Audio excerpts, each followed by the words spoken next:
Yo, what is going on, guys? This is Professor Loki, and in this video, we're going to be talking about a rekit for Loki that I've came up with, and I really hope you guys enjoy it. I'm really looking for some feedback, so if you, after this, listen to this video, please feel free to show your thoughts about my idea.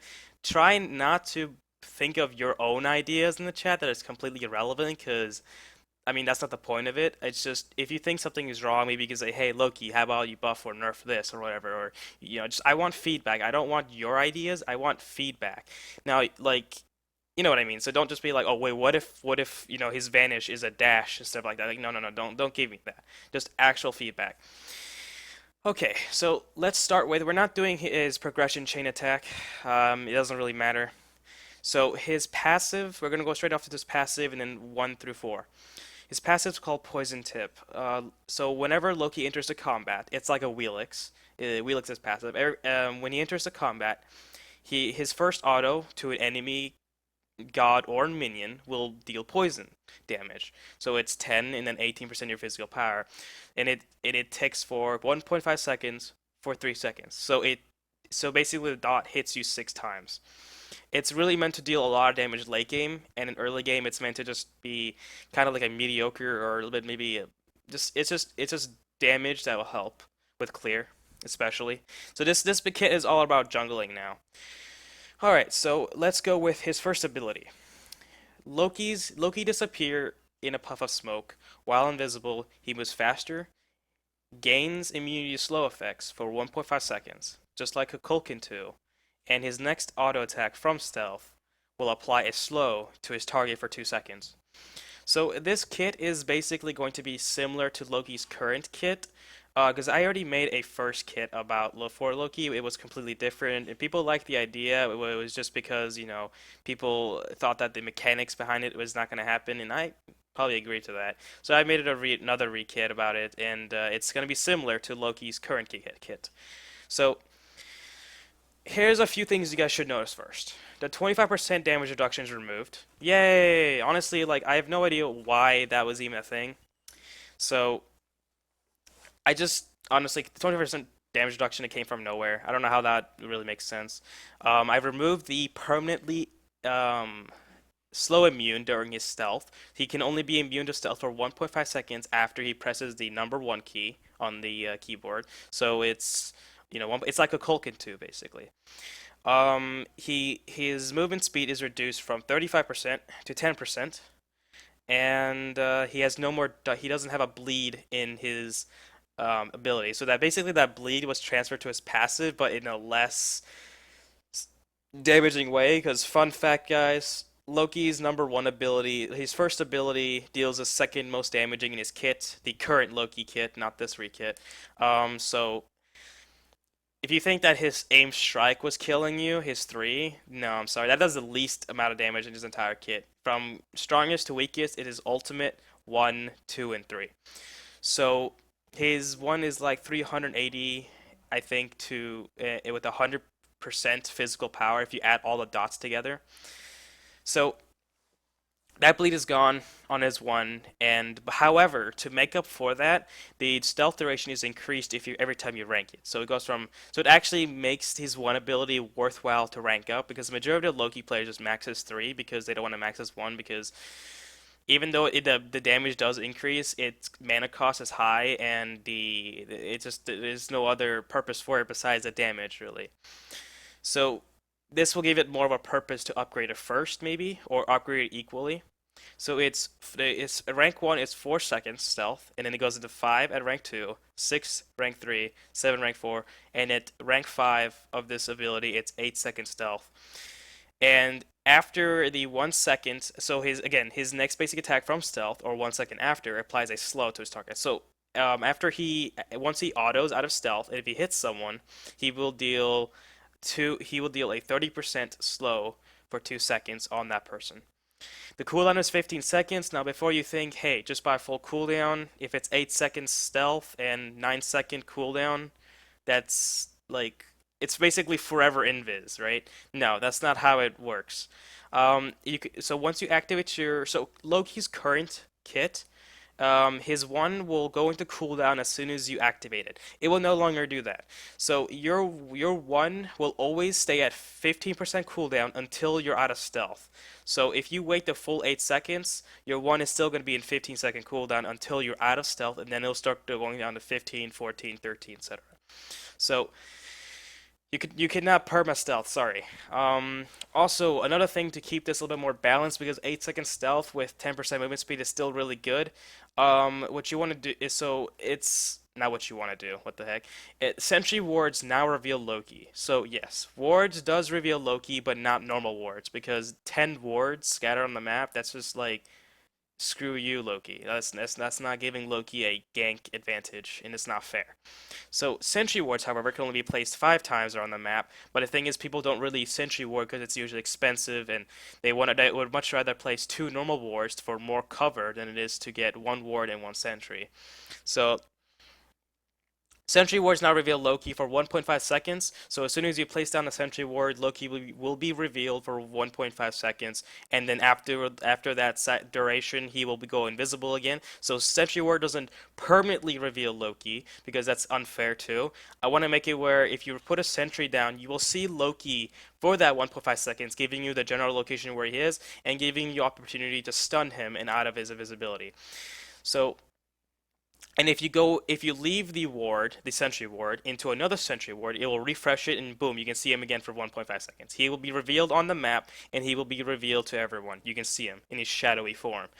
Um, and if he goes back to the old sentry ward, it'll refresh it. So technically, it's better to stay in the sentry ward than it is to leave and risk hitting another sentry ward, and then just running right back into another sentry ward. So it's just counterplay.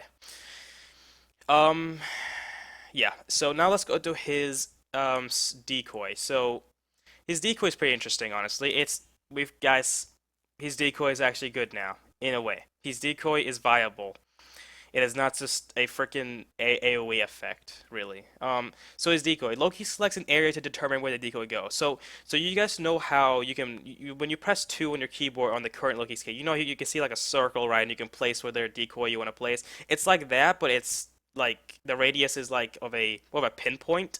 And if you click there, Loki will like duplicate himself, and that decoy will spawn next to Loki, and then the decoy will move toward that pinpoint location where you told him to go. And then once he's there, he will look around and find and attack minions. If there are no minions around, he will just stand still and be like a dummy. A dummy. So, um, Oops, reading the wrong thing. Loki will again duplicate himself. The decoy distracts, so it does distract minions still, because if it doesn't distract, the decoy is kind of useless to be a decoy. It distracts minions and will attack nearby minions with 50% of Loki's basic attack damage. So if, let's just say you buy Transcendence on Loki and you build all the power you want, you will have like 300 power, right? 50% of that is 150. So Loki's basic attacks, or the decoy's basic attack will be 150 per auto. But then again, that's like late game, and if you have full build, which is reasonable. And after 8 seconds, he will explode and deal AoE damage to all nearby enemies or gods. The AoE is the same as the current decoy, but you have 8 seconds to avoid it, so it's not like, oh my god, that's OP. No, it's not. You can just move away from it. If the decoy dies, however, so if the minions or if the god kills your decoy, the decoy will then explode, but only will deal half the amount of damage, the explosion damage, but the radius is basically a little bit bigger. So the radius is from 25 to 35, meaning that if you were to kill the decoy, you will be punished for it. We don't want to make it where the decoy is completely overpowered, but we want to make it, or well, I want to make it, to make it so if you do kill the decoy, you'll be punished for it, but not that severely. So you just won't get outpoked or just like, oh my god, you summoned this decoy, hide in the tower. Like, you're not afraid of it, but you don't want to just focus it and kill it, and just to prevent Loki from clearing efficiently. So, but the decoy, when you spawn the decoy, it will be at full HP and it'll be at Loki's base HP stat. So this means that at level 20, the decoy will have 18 something, 1890, no, how much? I think 1895 HP. If you were to build health on Loki, it will not work. It will still be 1895 at level 20. So it's just will not work like that. And yes, Loki's decoy will do the same amount of damage. Okay, so item effects will not apply. So if you buy crit on Loki, I'm sorry, but your decoy will not crit. And your decoy does not attack objectives. It does not attack gods. It just attacks minions because it's basically a minion as well. If there's no minions down and stand still, the decoy will have the same defense as Loki. So if at level 20, Loki's physical defense is 69. 69, and you then the decoy will have 69 physical protections as well. If you build now, I'm not sure about this yet. If you were to build physical defense on Loki, then for example, if you buy Breastplate of Valor, you will have from 69 you will have to 144 physical defense, meaning that your decoy will also have 144 physical defense. But that's also a bad thing because that means your decoy can't die, meaning that your decoy can't really deal that large AoE damage. The whole reason for the decoy to deal the large AoE damage is for a team fight. So if Loki were to go in team fight and spawn his decoy, and then Hercules decided just to throw a rock at the decoy and kill it, the decoy will then explode, hurting all of the enemies nearby. So this will just be guaranteed as a kind of a punishment for killing the decoy. Um, though I'm pretty sure that I might want to make it where the decoy probably has just maybe a base of 30 physical defense. Maybe I don't know. I don't really know about that. See, I need to test this in game to see if it works, but for now, it will copy Loki's defense, movement speed, attack speed, and basic attack as Loki, but it's cut down to 50%. So Loki's basic attack will be cut down, or the decoy's basic attack will be cut down by 50%. But if you build 2.5 attack speed on Loki, then the decoy will also have 2.5 attack speed. But if you do that, you won't have much power, so it's a trade-off. Um, so yeah. Also, the decoy does not despawn if Loki dies. So if Loki dies, the decoy will still live on until the 8 seconds, or if it dies. So now, third ability. Actually, I don't want to show the ultimate yet, even though you can just probably pause it. Rip. So third ability is called Blade Throw. Loki spins. So you know how the current Loki, every time he gets out of his invisibility, he spins to apply the poison. It's like that, but without the jumping part, maybe. And he then instead just swings his daggers. He throws his daggers. So the daggers are thrown into a straight line. It is a skill shot, and it will hit the and it'll land like it'll stop at the first thing. So if there's an enemy minion in the way, it'll hit the minion instead of the god, for example. It does not pass through minions, so it's not a clear. Um, and if the blade hits the enemy god, he or she will become crippled and slowed. Also, the reason why the blade doesn't go through the wave is because I don't want to make Loki a laning character. I want to make Loki a good jungler, and that's the whole idea of this kit. The decoy is meant to clear jungle camps, not to clear the wave. So that's why the whole if Loki the decoy dies, it will not clear the wave entirely. It's no longer press 2 and AFK farm. Loki is now actually has to attack the wave itself if he wants to clear. So but for the buff, for example, the decoy will tank and the decoy will help. So he's now a jungler now, not a wave person. So again, back to the blade throw. So for instance, if you were to hit on a god, they will cripple for 2 seconds. They will have a 50% slow on them. However, it only lasts for 0.5 seconds. The idea of that massive slow is to make them just stop moving and then just moving. So imagine in real life, if someone throws a dagger at you, realistically in games, in real life concepts, you won't just keep moving at the same pace. If someone throws something at you, you'll get hit and you'll be slowed down for a split second, but then you'll try to run away again. You know, obviously in real life, if someone throws a dagger at you, you can say, "I'll just fall on the ground and die." But I mean, let's think about it in a little game way too. So if you were to throw a dagger at someone, they will be hit and they'll be like, "Ow, my back," and then they'll be slowing down and then they'll try to run away again. That's the idea of this ability right here. So if you hit them 50% slow, but only for half a second. This is a ranged ability as well, and is a skill shot. So let's go with also the when he throws two daggers, it doesn't mean the daggers will like double. It doesn't mean you can only take one dagger and avoid the other. No, it's just a cosmetic thing. It's cooler to throw two daggers than one. So now ability four. Also, if Loki throws his daggers, because I'm pretty sure someone's gonna say this, if Loki throws his daggers, no, he will not stop autoing. He'll get his daggers right back out of his pockets. So yeah, ability four. It's just called infiltration. Now this ability is a little copied, but not really. But then again, majority of abilities from every games are copied. Um, I got this idea from Kalari from Paragon. So I added that to it, but I also added one more thing that's really just my idea. So infiltration. Once activated, Loki becomes stationary, is unable to move or perform actions. But the ultimate can be canceled to, it can be canceled, but then you can just do whatever you want. Um, During the next few seconds, Loki gains vision, revealing all enemy gods to himself and to his allies, and also, this is my part, temporarily disables the foe's map. So this makes it where it's like a new ult for Loki without the damage part, obviously, and the enemy's map. So the map, like the actual map for the enemy, will disappear for the duration of the ultimate.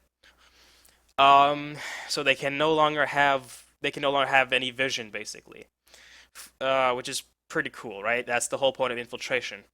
Loki may then choose one god from anywhere on the map to teleport to, dealing damage and stunning the selected target. It's basically a global ult. Now, before you think this is overpowered, remember these are words. We also need to look at the stats. The duration is 4, 4, 4, 4, and at max strength it's 5 seconds.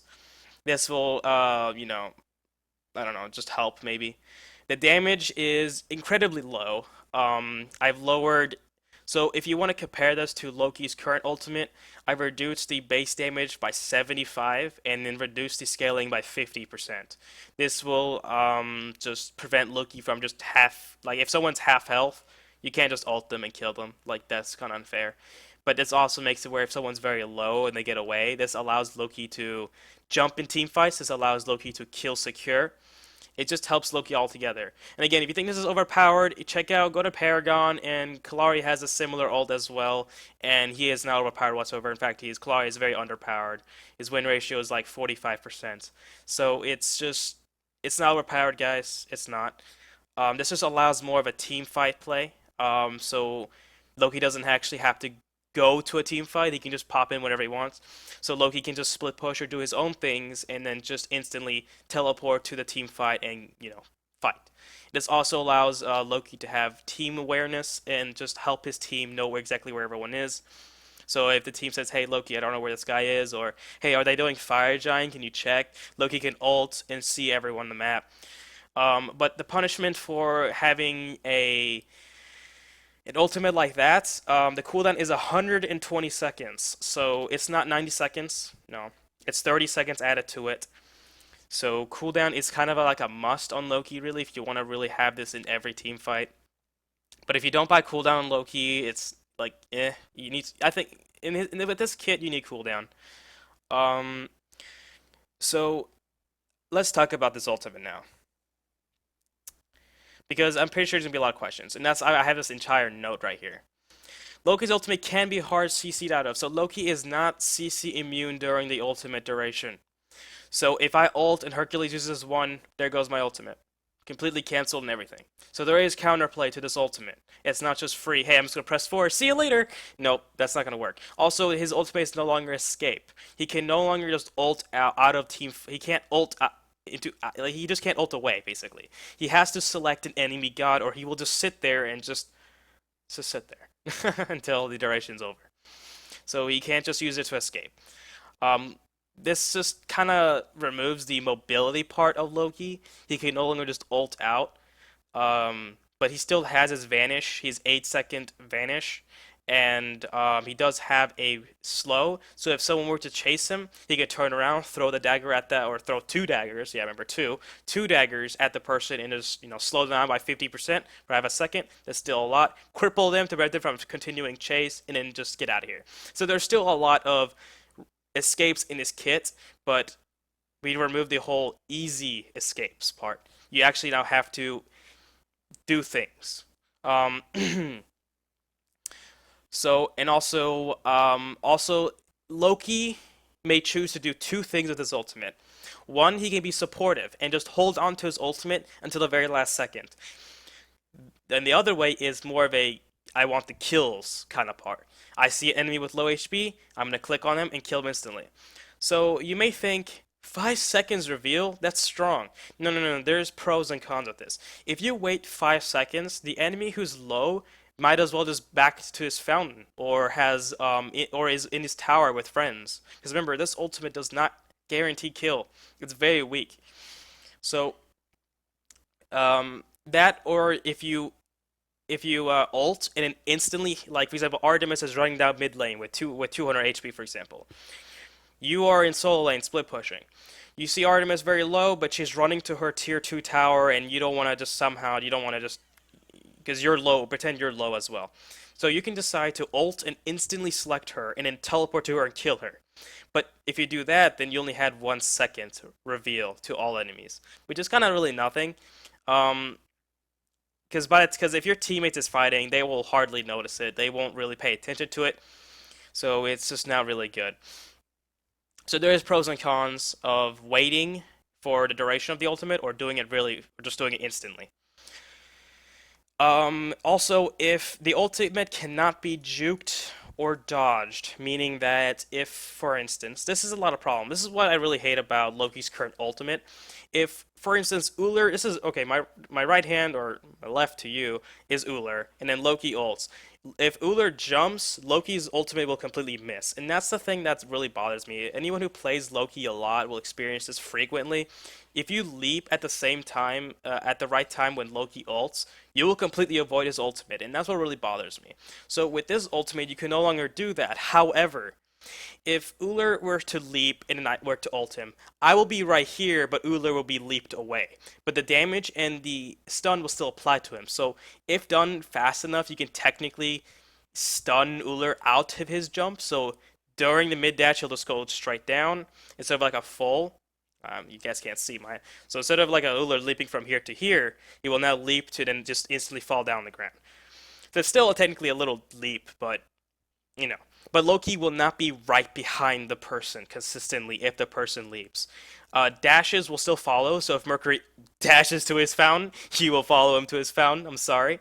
Um, if Nuwa ults, for example, what if they're untargetable?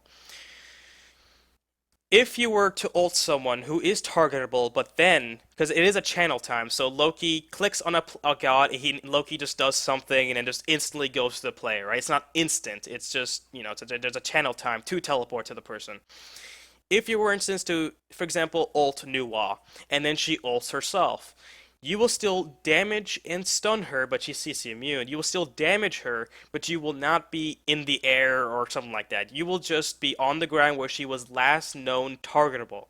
For instance, if you pick Freya, if Freya, like this is Freya right here, and you decide to ult Freya, and if she ults and she moves from here to here, you will be right here, but you will damage Freya. That's a very bad example. But you won't be behind the person if they're untargetable. Same thing for a leap as well. You'll be to their last known location. So while you won't be next to them, you will still have a guaranteed damage and or stun to the enemy. So this also still allows the whole counterplay because you won't have Loki right behind you, but you can't just avoid an entire ultimate with just a leap or if you were to be banished or something like that. Um, that's about it. So, if you guys didn't really understand this, just read this right here. If you still don't understand it, I'm sorry, I don't know how to explain it any other way. So this is my entire kit, guys. If you guys really enjoyed this, again, give me your comments. Not talking about enjoy. This is not about enjoyment. Give me your comments and thoughts down below. Give me some feedback about this kit because I'm planning to post this on Reddit, and I just don't want to post random things on Reddit. I just want to like legit just and maybe have a serious discussion about because Loki does need a rekit. I'm trying to push high res to get him a rekit because his Loki's current kit's pretty garbage. So again, that's about it, guys. If you have any comments or concerns, please post it down below. And as always, I'll see you all Loki and non-Loki players next time.